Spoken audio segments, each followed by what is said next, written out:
y'all want to know what is crazy?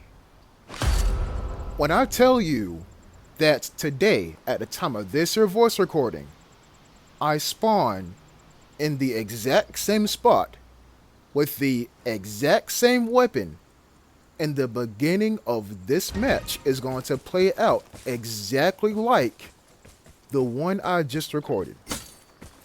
I mean, hands down to a T, besides one somewhat significant difference, but we're not going to talk about that because then I'll spoil the video, which I kinda am spoiling right now. And I'll tell you what, the name of this video is The Repetition. I'm going to name that video I just recorded The Repetition 2. And you'll see what I mean when I tell you nothing in this game is new. Nothing.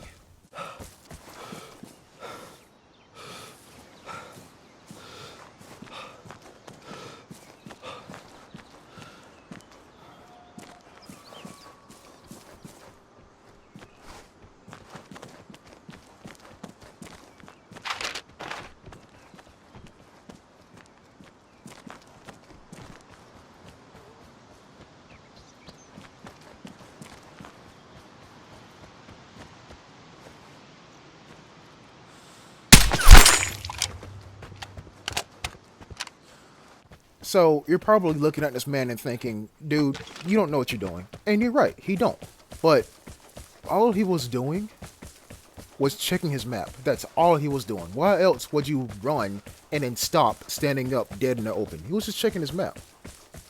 But I hope I give him a good learning experience, which is, well, if you want to check your map, go prone in a house. If not, go prone in a bush. Then check your map. Because otherwise, you're a still target. You're a sitting duck. The game don't stop just because you stop. Remember back in the day when it kept having to tell your parents, I can't pause the game, Mom, it's online.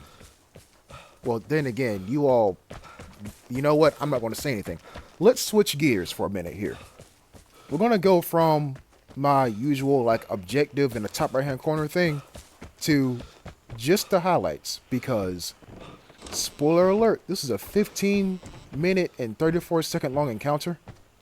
I'm going to cut it down for you. Let's go.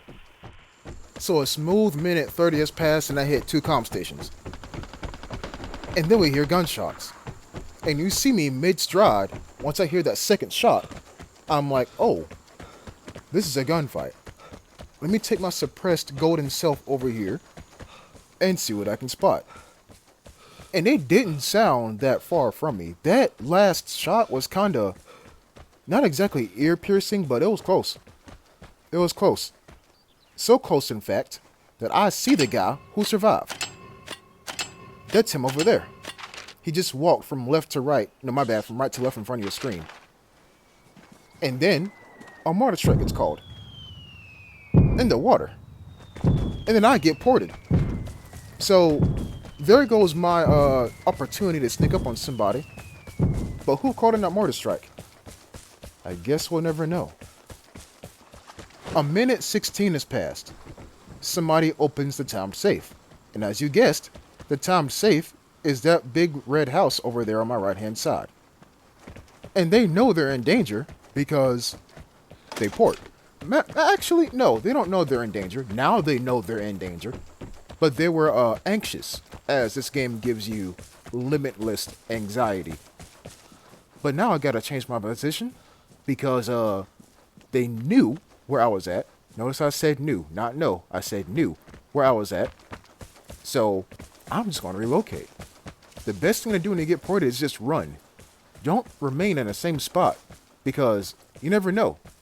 You might get spotted and you're dead, but no bullet was fired at you. Why? Because the guy's seen where you're at. And speaking of seeing guys,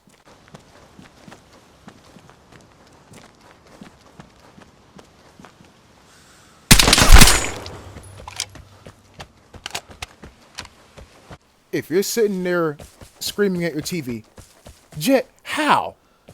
How? Well, number one, shootouts. That's how. And number two, I looked at that spot for about a good 3 seconds and I said, rocks aren't black. Or at least rocks aren't dark colored in shadows. Plus, that entire area is supposed to be a flat path. Why is there a shadow? That's not a shadow, that's a person. That's like literally what went through my head in about a good 3 seconds. Because, as I told you all, shootouts. People love to camp. People love to be prone in bushes. Okay, cool. Well, learn that. Learn that and apply it in your encounters. Plus, and this might be a... The plane is coming. Prepare to fight for the airdrop. This might be too big of a giveaway as to how much I play this game. But when you see the same maps over and over and over and over and over and over again, you start to realize when things are out of place. It's kind of like, okay, childhood memory inserted here. I used to read a lot of I Spy books. And my favorite I Spy book was the Halloween edition. On the first page, it was like, tell me what you see. I spy a train. And I'm like, oh, it's right there, top left-hand corner. Not because I'm so good at looking to see where the train was, it's that I read the book so much because it had a train in it. And I'm like, I like trains. So, there's that. As you would have guessed, the next 4 minutes and 5 seconds of this here gameplay was just complete and total silence. You know, stereotypical valley at night kind of activity. But remember when I used to do this a lot? Take a VSS on the valley and somehow, some way make it entertaining? Yeah, those were the days. Those were the days. Even though they were like a good 2 years ago, but you still get the point. I'm enjoying this weapon. Although I will confess, today, there we go. I switched to the SPOS 12 for an offline/online encounter. But we'll see if we use it tomorrow. We'll see. Folks, thanks for watching, and I'll see you next time. Until then, peace.